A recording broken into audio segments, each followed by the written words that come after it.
বসে আপনাদের সবার সঙ্গে দেখা করার সুযোগ পাই।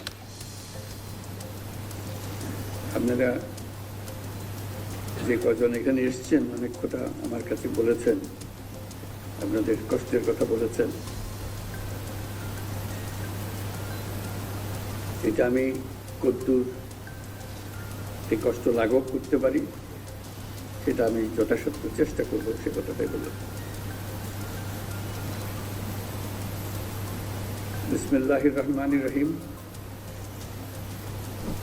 আসসালামু আলাইকুম। উপস্থিত সম্মানিত খেতাবপ্রাপ্ত বীর মুক্তিযোদ্ধা ও তাদের পদাধিকারীগণ, মুক্তিযুদ্ধ বিষয়ক মন্ত্রণালয়ের উপদেষ্টা, সেনা, নৌ ও বিমান বাহিনী প্রধানগণ, ঊর্ধ্বতন সামরিক ও অসামরিক কর্মকর্তাবৃন্দ এবং উপস্থিত শ্রোতৃবৃন্দ, 1971 সালের এই দিনে আমাদের সশস্ত্র বাহিনীর অকুতোভয় সদস্য এবং বাংলাদেশের আপামর জনসাধারণ সম্মিলিতভাবে দখলদার বাহিনীর বিরুদ্ধে সমন্বিত আক্রমণ সূচনা করে। সেই আক্রমণের ফলে আমাদের বিজয় ত্বরান্বিত হয় এবং ফলশ্রুতিতে আমরা স্বাধীন ও সার্বভৌম একটা দেশ বাংলাদেশ অর্জন করি। আমি আজ গভীর শ্রদ্ধার সাথে স্মরণ করছি স্বাধীনতা যুদ্ধে শাহাদাত বরণকারী সকল বীর শহীদদের এবং মহান আল্লাহর দরবারে আমি তাদের বিদেহী আত্মার মাগফিরাত কামনা করি।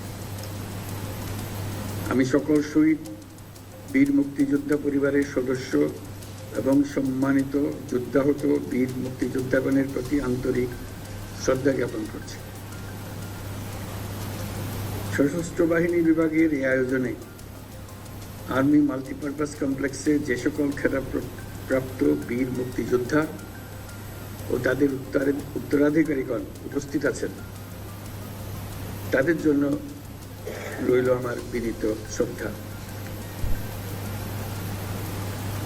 মুক্তিযুদ্ধ বাংলাদেশের ইতিহাসে সর্বকালের সর্বশ্রেষ্ঠ ঘটনা, যার ফলে পৃথিবীর মানচিত্রে বাংলাদেশ একটি স্বাধীন সার্বভৌম রাষ্ট্র হিসেবে প্রতিষ্ঠাতা এবং পরিচিতি লাভ করেছে। দেশ স্বাধীন করার মহান ব্রত নিয়ে 71-এর 25শে মার্চ রাত থেকে বাঙালি সেনারা সেনানিবাস ত্যাগ করে সশস্ত্র যুদ্ধে ঝাঁপিয়ে পড়েন।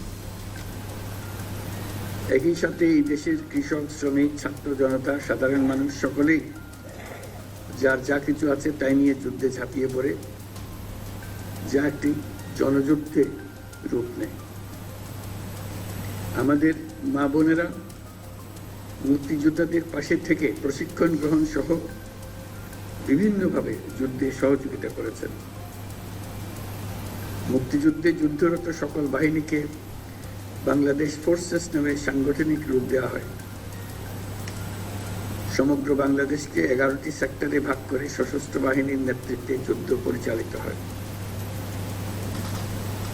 এছাড়াও পাকিস্তান নৌবাহিনীতে কর্মরত বাংলাদেশি সাবমেরিনার এবং নাবিকদের সমন্বয়ে গড়ে তোলা অকুতোভয় নৌ কমান্ডো দল অপারেশন চেকপোট নামে দুঃসাহসী আক্রমণ পরিচালনা করে বিভিন্ন নদী বন্দরে খাদ্য রসদ বোঝাই শত্রু জাহাজকে ডুবিয়ে দিতে সক্ষম হয়।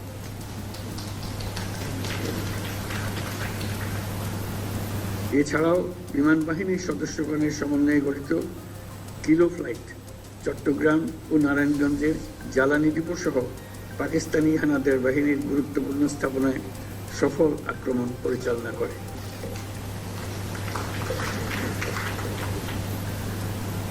মুক্তিযুদ্ধে সশস্ত্র বাহিনীর এই অবদানকে সাধারণ মানুষের আত্মত্যাগের সঙ্গে একীভূত করার উদ্দেশ্যে প্রতি বছর 21শে নভেম্বর পালিত হয় সশস্ত্র বাহিনী দিবস। আজ সেই দিবস। মহান মুক্তিযুদ্ধে বীরত্বপূর্ণ অবদানের স্বীকৃতি স্বরূপ বীর মুক্তিযোদ্ধাদের কল্যাণে বিভিন্ন সুযোগ সুবিধা চলমান রয়েছে। সময়ের আবর্তে অধিকাংশ বীর মুক্তিযোদ্ধা আজ বয়সের ভারে ভারাক্রান্ত। সশস্ত্র বাহিনী দিবস উদযাপনকালে দেশের বিভিন্ন স্থানে ছড়িয়ে থাকা বীর মুক্তিযোদ্ধাদের আনুষ্ঠানিকভাবে সম্মান জানানোর ক্ষেত্রে সশস্ত্র বাহিনী বিভাগ, নৌ ও বিমান বাহিনী যে উদ্যোগ প্রতি বছর নিচ্ছে তা নিঃসন্দেহে প্রশংসনীয়। এই জন্য সশস্ত্র বাহিনীকে আমি আন্তরিক ধন্যবাদ জানাই। বিগত 5ই আগস্ট 2024 সালে ছাত্র জনতার বিপ্লবের মধ্য দিয়ে আমরা এক নতুন বাংলাদেশের সূচনা করেছি। এই নতুন দেশে আমাদের দায়িত্ব সকল মানুষকে একটি বৃহত্তর পরিবারের বন্ধনে আবদ্ধ করা। পরিবারে মতভেদ থাকবে, বাকবিতণ্ডা হবে, আমরা কেউ কারো শত্রু হব না, কাউকে তার মতের জন্য শত্রু মনে করব না, কাউকে ধর্মের কারণে শত্রু মনে করব না। আমরা সবাই সমান, আমরা সবাই একই পরিবারের সদস্য। কেউ কারো উপরে না, কেউ কারো নিচে না, এই ধারণা আমরা জাতীয় জীবনে প্রতিষ্ঠিত করতে চাই। বৈষম্যহীন, শোষণহীন, কল্যাণময় এবং মুক্ত বাতাসের রাষ্ট্রের যে স্বপ্ন নিয়ে মুক্তিযোদ্ধারা দেশ স্বাধীন করেছিলেন, আমি তাদের সেই স্বপ্ন পূরণে অঙ্গীকারবদ্ধ। বিএমএফ নিউজ, মানবতার পাশে সব সময়।